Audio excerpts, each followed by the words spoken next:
Hi guys, welcome back to my channel. So you guys know my passion for meal prepping. You guys know I love it. I've done it for so many years, and I get a lot of comments from people saying that they just feel intimidated, overwhelmed, and they just are afraid they're going to make too many mistakes or they just do it all wrong. So I'm here to help you. I'm going to talk about some common meal prep mistakes and then how to avoid them.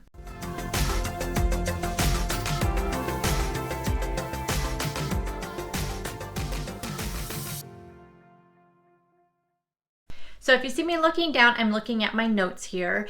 And these are just some personal meal prep mistakes that I have made over the years while meal prepping, and especially when I first started out meal prepping.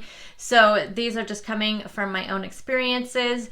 So let's get into my top 7 common mistakes that people make when they first start out meal prepping. Number 1, you try to meal prep too many things. One of the first mistakes I think that all people do when they start out meal prepping is they want to meal prep all the things. And it doesn't help that we see out there, all these pictures on Instagram with these just, this spread, of they have all their breakfast, all their lunches, all their dinners, all their snacks, everything is prepped. So some people I think feel like that is the only way to meal prep, but it's not. You don't have to prep for every single meal, especially when you're first starting out. I always tell everybody, just start out with just prepping your lunches for the week.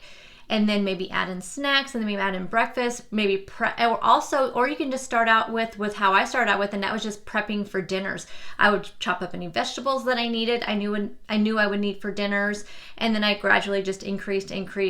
And you can increase if you want, or you can just continue just doing only lunches and never do anything more. It's entirely up to you. It is your thing, but I highly recommend in the very beginning, just start out with something super simple and just one meal. Number 2, overcomplicating it. So this kind of ties in with the first one, but it is really a common mistake for beginners to choose complicated meals. So just start with something simple. And like I said, you don't even have to do like full meals. You could just do like a buffet style, which is what I used to do. I would just cook different components and then just throw them together into a bowl or a salad, or just even go even more simple and have non-recipe things you make, like hard-boiled eggs, cut up your veggies, cut up your fruit, portion out your snacks. That is all meal prepping. So if you have some pretzels or something you want to eat for the week, portion all those out into individual servings, that kind of thing. You don't have to make an entire recipe, or just cut up some vegetables that you want to throw together into a salad. Just do little things like that. It's all meal prepping. It'll all help you out during the week. Just don't overcomplicate it. And number 3, you don't schedule time to prep.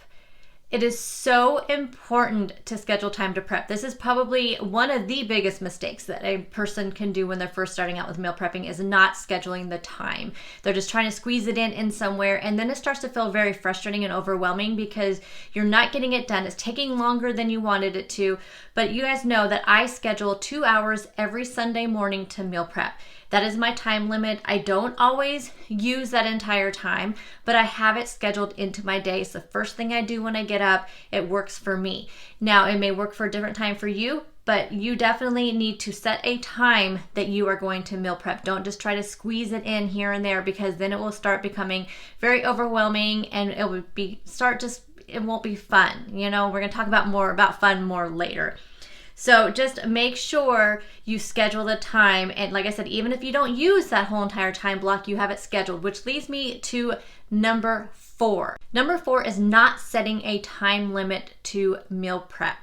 So I know some people may disagree with this. There are people who spend an entire day meal prepping. That is the time they've scheduled out. I just don't recommend that for beginners. I really feel like for beginners, you should schedule a time limit and then stop after that. So whether it's just an hour, 2 hours, mine personally is 2 hours, and that does include what I call pre-prepping, which is getting everything out, all the ingredients out, all the bowls out, everything I'm gonna need for meal prep, and also for cleaning and putting everything away. And also I film it, so that also takes a little bit of time. So 2 hours may seem like too long for you. If you're not doing everything that I'm doing in those 2 hours, then definitely you don't need that time. But I also try to plan out my meal prep, so that way I know if I don't get to something, then it's not like a big deal. So I try to do the things that I really want to get done at the top of my list, and then just go down from there. And if you don't finish something, maybe it's something you can do at the end of the week, you know, throughout the week when you're making dinner. So if you didn't get something like hard-boiled eggs made or something like that, you can just do that when you get off work one day and you're making dinner, just throw some hard-boiled eggs on. So just don't feel like you have to get everything done, but I highly recommend setting a time limit. It'll just make you feel so much less overwhelmed, so much less anxious to get it all done. And I mean, but some people might argue that putting a time limit may make them more anxious. But I think if you are telling yourself that it doesn't matter if you don't get it all done, that you just want to get as much done as you want, as you can, and that you're definitely schedule those things in the beginning of the meal prep that you for sure want to get done. So if you want to make sure you have your lunches for the week scheduled out, especially if you work outside the home, then make sure that you do the lunches first. That way you get everything done and you get all your lunch containers done, and then you can just go down your list from there. And once you are a meal prep master, and you will get there one day, you will be a meal prep master, then you can choose to do a full day meal prep if you want to do, or you can just continue with whatever time that you set for yourself. So just set a time limit, make it a little bit less stressful for yourself in the very beginning. Number 5, not accurately planning. What I mean by this is that you are creating a plan based on what you want, not what you need. So I highly recommend you look at your schedule for the week. So how many lunches do you really need for the week? Do you only work 4 days this next week because of the holiday? Do you have a lunch meeting? Are you going out to lunch with a friend? So make sure you're not prepping 5 meals when you only maybe need 3 or 4 meals. Food waste can be such a huge factor when it comes to meal prepping, and I have had a lot of people tell me that's another reason why they will not do meal prepping is because of food waste. And I think that one of the reasons why that happens is because, like, again, you're prepping for what you want, not what you need. So try not to prep too much. Also look at exactly what you do need for the week. Do you really need a dozen hard-boiled eggs? Are you really going to eat all those? Is it okay just to start out with 6, and then again, if you need to make more later in the week, you can make more later in the week. So just look at really what you need, not necessarily what you want when you are planning your meal prep. Number 6, not having enough storage containers. You may think you have enough for everything you need, and then you go to do your meal prep, and then guess what? You don't have enough of something.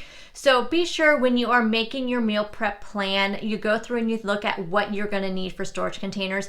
That way, if you hopefully you have enough time to maybe run out to the Dollar Tree or something and pick up, 1 or 2 other storage containers. You guys know I buy all of mine down in Amazon, and so I have all of those linked down below. All the containers I use will be linked down below in the description box. They are actually fairly inexpensive for what you get, and they last for such a long time. Honestly, the only containers I've ever had to throw away is because they've gotten to the bottom of my dishwasher and melted on the drying element, which has been mostly lids, not actually the containers. So the containers last for a very long time. They're good quality. So I just recommend picking up something like that and having things on hand. If you use mason jars, make sure you have enough of your jars and your lids that you need, because the worst thing that can happen is you're making all this food and then you don't have enough containers. And again, food waste can come into factor for that as well. And number 7 is that you are not having any fun. It shouldn't feel like a chore. Meal prepping really is not for everyone. And if even after you try it again and again and you go through this list that I'm talking about and you try to avoid all of those mistakes that I've mentioned and you still just do not like meal prepping, maybe it's not for you. I don't recommend anybody doing anything that they aren't having fun with or even enjoying a little bit, but I do encourage you to give it a try. Just try it and then let me know down below in the comment section, what other issues are you coming across when you go to meal prepping? What is it that is stopping you from meal prepping? What is it that has stopped you after you've tried meal prepping? What is it that you are having issues with? Maybe I can help you down in the comments, or someone else can help you as well. So let's talk about it down there and talk about what is your barrier for meal prepping or what has been your experience in the past. Maybe I can help you with some ideas on that. So I hope this was informative for you guys, and I hope this is encouraging you to go out there and try some meal prepping and just try it, you guys, and let me know down in the comment section what you think, and I'll see you guys in the next video. Bye, guys.